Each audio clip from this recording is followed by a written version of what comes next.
বিসমিল্লাহির রহমানির রহিম। আত্তাহিয়াতু লিল্লাহি ওয়াস সালাওয়াতু ওয়াত তাইয়্যিবাতু ওয়াসসালামু আলাইকা আইয়ুহান নাবিয়্যু ওয়া রাহমাতুল্লাহি ওয়া বারাকাতুহু। আসসালামু আলাইনা ওয়া আলা ইবাদিল্লাহিস সলিহিন। আশহাদু আল্লা ইলাহা ইল্লাল্লাহু ওয়া আশহাদু আন্না মুহাম্মাদান আবদুহু ওয়া রাসূলুহু সাল্লাল্লাহু আলাইহি ওয়াসাল্লাম। বিসমিল্লাহির রহমানির রহিম। বিষয়টা হচ্ছে ইয়ে মানে নবী আমাদের মতো মানুষ কিনা, সাধারণ মানুষের মতো বা একজন সাধারণ মানুষের মতো মানুষ কিনা। দেখেন, প্রথমে হচ্ছে এগুলো এই প্রশ্নগুলো কারা করেছে, এই উত্তরটা আল্লাহ কাকে দিয়েছে, এই বিষয়গুলো নিয়ে আমরা কথা বলবো।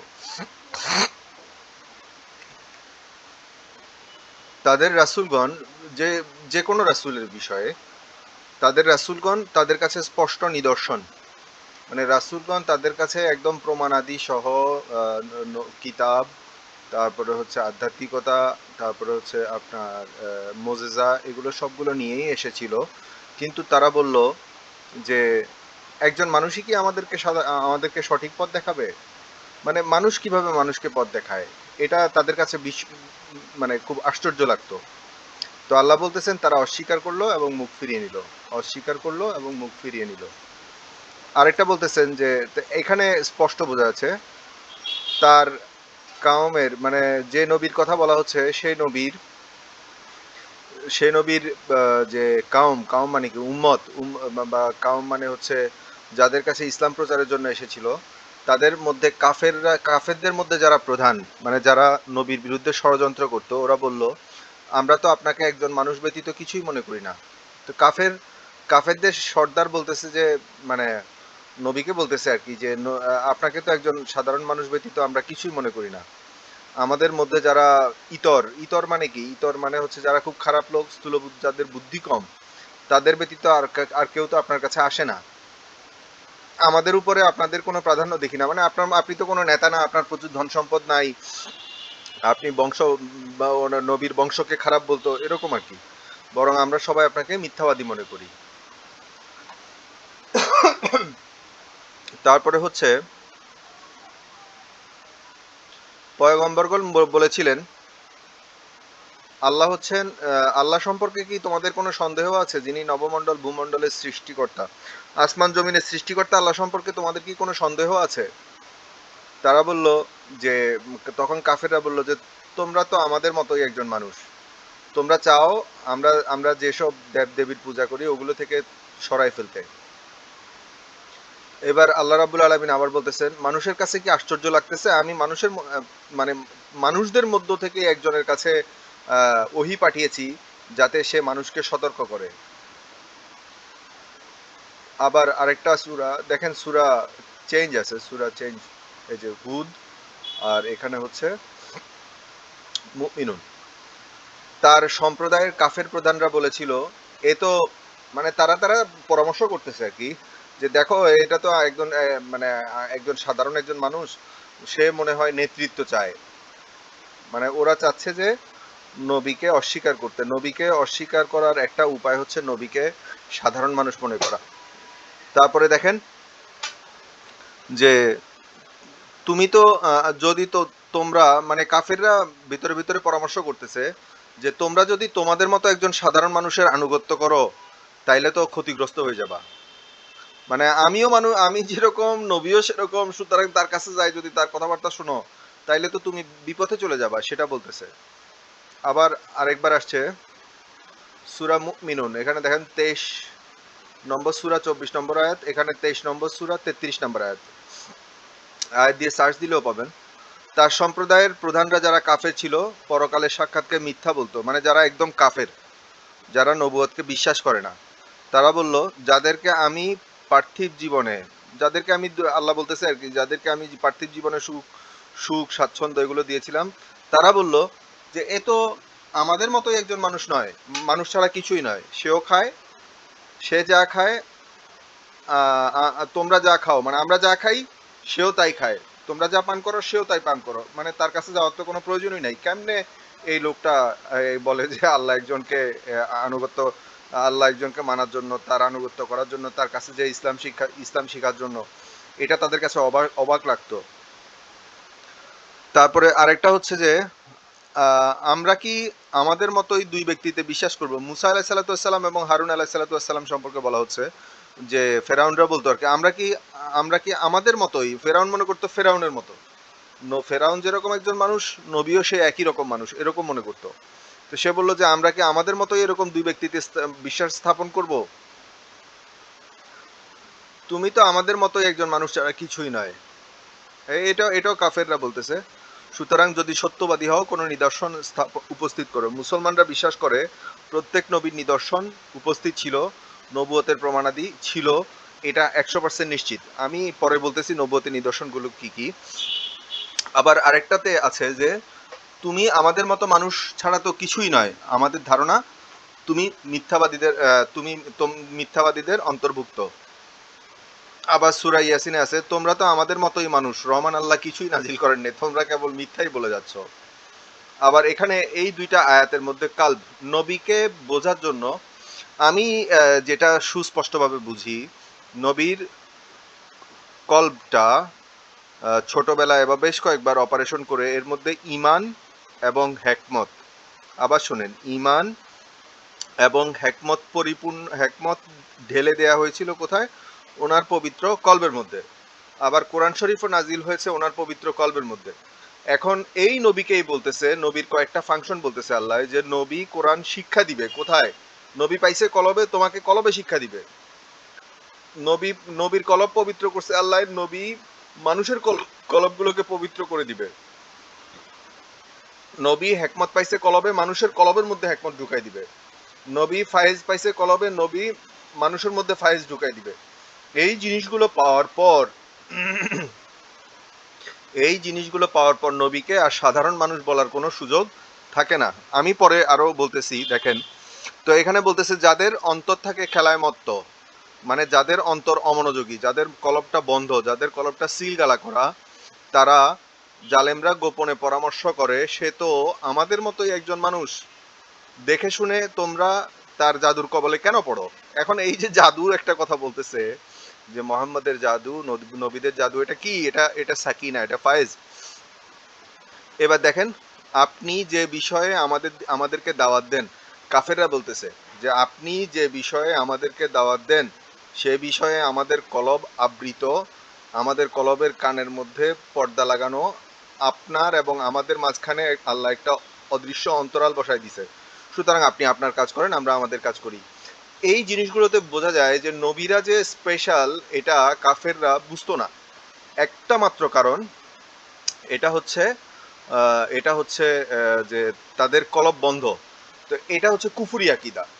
মানে এই প্রশ্নগুলো এতক্ষণ ধরে তো দেখলেন ধারাবাহিকভাবে, এতগুলো আয়াত ধারাবাহিকভাবে সবগুলো কাফেরদের প্রশ্ন, যাতে নবীকে কোনো মতে মানে মানুষজন নবীর কাছে না যায় এবং তারাও যেন নবী থেকে দূরে থাকতে পারে, সেজন্য এটা একটা তাদের ধারণা, তারা নবুয়ত বুঝতো না।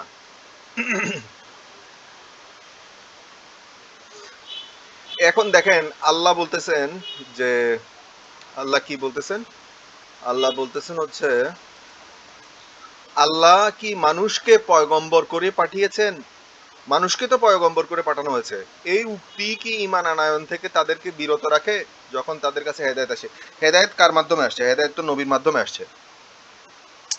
হেদায়েত আসছে কার মাধ্যমে? নবীর মাধ্যমে। সুতরাং এখানে কি বলতেছে যে মানুষকে আল্লাহ নবী করে পাঠাইছে, এটাই মানুষের কাছে আশ্চর্য লাগে। এখন এখন বলতেছে নবী যে জিনিসটা দিয়ে উম্মত বা সাহাবীদেরকে ইসলামে ঢুকাই ফেলে, যে ফায়েজ দিয়ে, যে আধ্যাত্মিকতা দিয়ে, যে হেকমত দিয়ে, যে কিতাব দিয়ে, এই জিনিসগুলোকে তারা বলতেছে কি? জাদু। সে জাদু বলে তোমাদেরকে দেশ থেকে বহিষ্কার করতে যায়। এখন দেখেন, যখন সাধারণ মানুষ বলতে বলতে পারতেছে না, প্রথমে তো বললো যে সাধারণ মানুষ, এখন সাধারণ মানুষের কাছে যখন অসাধারণ কিছু অন্যান্য লোকের মাধ্যমে প্রকাশিত হয় তখন বলে জাদু। কি অদ্ভুত একটা কাজ কারবার। এবার জনপদের লোকেরা বলল আমরা তোমাদেরকে অমঙ্গলের কারণ মনে করি, নবী সংক্রান্ত বিষয়, যদি নিবৃত্ত না হও, যদি তোমরা নিবৃত্ত দূর দূর না হও, তাহলে অবশ্যই আমরা তোমাদেরকে পাথর মেরে মেরে ফেলবো। এখানে দেখেন শোয়েব আলাইহিসসালাম সম্পর্কে ওনার কাউম কি বলে, হে শোয়েব, তুমি যা বলো অনেক কথাই আমরা বুঝি না। এই না বোঝার একটা কারণ হচ্ছে কলবটা বন্ধ। মুসলমানদের মধ্যে কেউ কেউ এটা বলে থাকে, এটা বলা ঠিক না। এটা বলা ঠিক না, কারণ হচ্ছে মুসলমানরা নবীকে এভাবে বলতে পারে না। তো তুমি যা বলো তার অনেক কথাই আমরা বুঝি না। আমরা আমাদের মধ্যে তোমাকে অবশ্যই দুর্বল দেখতে পাচ্ছি। মানে শোয়েব আলাইহিসসালামকে দুর্বল বলতেছে, যদি তোমার আত্মীয় স্বজন না থাকতো তবে অবশ্যই তোমাকে পাথর মেরে হত্যা করে ফেলতাম। এখন নবী আসলে, এটা তো হচ্ছে কাফেররা নবীকে কিভাবে বিচার বিবেচনা করে সেই বিষয়গুলো উপস্থাপন করা হয়েছে। এবার নবী আসলে মুমিনদের জন্য কি? যদি মুমিন হয়, আর নাবিউ আওলা বিল মুমিনিন মিন আনফুসিহিম, আনফুস মানে রূহ, আনফুস মানে রূহ। আপনার এই নবী মুমিনদের নিকট প্রাণ অপেক্ষা অধিক ঘনিষ্ঠ, এবং নবী উম্মতের জন্য হচ্ছে হারিসুন আলাইকুম বিল মুমিনিনা রাউফুর রাহিম, মঙ্গলকামী। এক নম্বর হচ্ছে মঙ্গলকামী, অতিশয় দয়াদ্র এবং দয়ালু। নবী যেমন উম্মতের ঘনিষ্ঠ, উম্মতও নবীর ঘনিষ্ঠ। আমি অবশ্যই আমি আমি মানুষই প্রেরণ করেছি যাদের কাছে ওহী পাঠাতাম। এটা এই এই জিনিসটা, এই দুইটা আয়াতের সম্পর্কে যখন নবী এবং উম্মত জড়িয়ে যায়, তখন সে তাকে আর সাধারণ মানুষ বলবে না। সে তাকে আর সাধারণ মানুষ বলতে পারে না। আমি মানুষই প্রেরণ করেছি যাদের কাছে ওহী পাঠাতাম, অতএব তোমরা যদি না জানো তবে যারা স্মরণ রাখে তাদেরকে জিজ্ঞেস করো। আচ্ছা, এরপরে হচ্ছে যে আবার আল্লাহ রাব্বুল আলামিন বলতেছে, আমি যদি ফেরেশতাকেও নবী করে পাঠাতাম তবে অবশ্যই সে মানুষের আকারেই হতো। এই যে দেখেন, মদিনাবাসী ও পার্শ্ববর্তী পল্লীবাসীদের উচিত নয় রাসূলের প্রাণ থেকে নিজের প্রাণকে প্রিয় মনে করা, মানে রাসূলকে প্রাণ অপেক্ষা অধিক ভালোবাসা দিতে বলা হয়েছে। এখন দেখেন, কাফেরদের কুফরি আকীদার বিরুদ্ধে আল্লাহর কি জবাব? এই জবাবটা নবীদের জবাব না, যেহেতু কোরআন শরীফের আয়াত, এই জবাবটা নবীর জবাব না, এই জবাবটা আল্লাহর জবাব। কি বলতেছে? আমিও তোমাদের মতোই মানুষ, আমার প্রতি ওহী আসে যে তোমাদের যে সৃষ্টিকর্তা এবং আমাদের যে সৃষ্টিকর্তা একই সৃষ্টিকর্তা, অতএব তার দিকে সোজা হয়ে থাকো, তার কাছে ক্ষমা প্রার্থনা করো। আর মুশরিক যারা আমাকে অস্বীকার করতেছে, যারা নবুয়ত অস্বীকার করতেছে, তাদের জন্য দুর্ভোগ। এখন এই জবাবটা এই জবাবটা কুল মানে এই জবাবটা জাস্ট কাফেরদেরকে দেয়া জবাব। এই জবাব মুসলমান নিতে পারে না। এই এতক্ষণ কাফেরদের যে বাদানুবাদ, এগুলো রাসূল সাল্লাল্লাহু আলাইহি সাল্লামকে নিয়ে অনেকগুলো বাদানুবাদ হয়েছে। সাধারণ মানুষ পাগল, তারপরে হচ্ছে আপনার জাদুকর, এগুলো বলে মানে রাসূল সাল্লাল্লাহু আলাইহি সাল্লামকে অ্যাভয়েড মানে কি, ওনার থেকে দূরে থাকার চেষ্টা করা হয়েছিল। তখন আল্লাহ এই জবাবটা দিয়েছে যে তোমাদের মাবুদ আমাদের মাবুদ একই মাবুদ, আমার প্রতি ওহী আসে যে তোমাদের মাবুদ একমাত্র মাবুদ, অতএব তার দিকে সোজা হয়ে থাকো, ক্ষমা প্রার্থনা করো, মুশরিকদের জন্য রয়েছে দুর্ভোগ। এখন দেখেন, রাসূল সাল্লাল্লাহু আলাইহি সাল্লাম উম্মতের জন্য কেমন, আল্লাহর রহমতেই আপনি তাদের জন্য কোমল হৃদয় হয়েছেন। সুতরাং তাদেরকে ক্ষমা করে দিন। রাসূল সাল্লাল্লাহু আলাইহি সাল্লামের সাহাবীদের যখন জীবিত ছিলেন, তখন সাহাবীদের যেসব ভুল ত্রুটি হতো, সাহাবীরা যেসব কারণে রাসূল সাল্লাল্লাহু আলাইহি সাল্লামকে বিভিন্নভাবে কাজে কর্মে মানে ওনাদের মধ্যকার যে সমস্যাগুলো হইতো, ওইটা রাসূল সাল্লাল্লাহু আলাইহি সাল্লামকে বলতেছেন যে ক্ষমা করে দেন এবং আপনি মাগফিরাত কামনা করেন। এই যে দেখেন, এই হেকমত শব্দটা, হেকমত হচ্ছে একটা নবুয়তি জ্ঞান, হেকমত হচ্ছে একটা কলবি জ্ঞান, হেকমত হচ্ছে বুকের জ্ঞান। হেকমত কেন? রাসূল সাল্লাল্লাহু আলাইহি সাল্লামের বুকটা অপারেশন করে এর ভেতরেই হেকমতটা ঢেলে দেওয়া হয়েছিল। তো আল্লাহ বলতেছেন, তিনি যাকে ইচ্ছা তাকে হেকমত দান করেন, যাকে ইচ্ছা তাকে, বিশেষ জ্ঞান বলা হয়েছে এখানে, দান করেন। যাকে ইচ্ছা তাকে হেকমত দান করেন, এবং যাকে বিশেষ জ্ঞান দেওয়া হয় সে প্রভূত কল্যাণকর বস্তু মানে প্রাপ্ত হয়, প্রভূত কল্যাণকর বস্তু প্রাপ্ত হয়। তাহলে রাসূল সাল্লাল্লাহু আলাইহি সাল্লাম সহ সমস্ত নবী এবং সাহাবীগণ যারা রাসূল সাল্লাল্লাহু আলাইহি সাল্লাম থেকে হেকমত শিখেছিলেন, ওয়া ইউআল্লিমুহুমুল হিকমা কিতাবা ওয়াল হিকমা, মানে রাসূল সাল্লাল্লাহু আলাইহি সাল্লাম হেকমতের শিক্ষক, কলবের মধ্যে হেকমত ঢুকানো ওনার কাজ। তো রাসূল সাল্লাল্লাহু আলাইহি সাল্লাম যে হেকমত শেখানোর কারণে উনি আর সাধারণ মানুষ নয়, সে প্রভূত কল্যাণকর বস্তু প্রাপ্ত হয়। এটা আধ্যাত্মিকতা ছাড়া এই এই হেকমত কলবের মধ্যে ঢোকা ছাড়া এই আয়াতের মহিমা বোঝা একটু কঠিন আছে। এই দেখেন, আর তিনি শিখিয়ে দেবেন কিতাব, হেকমত, তাওরাত, ইনজিল। আচ্ছা, কোরআন কোথায় নাজিল হয়েছে? এক বিশ্বস্ত ফেরেশতা একে নিয়ে অবতরণ করেছে তোমার হৃদয়ে, আলা কালবিকা। কোরআন শরীফ কোথায় নাজিল হয়েছে? কলবে। কলব মানে কোথায়? বুকের ভিতরে যে কলব, এই কলবের মধ্যে। এর উদ্দেশ্যটা কি? যাতে তুমি সতর্ককারী হতে পারো, অন্তর্ভুক্ত হও। তার মানে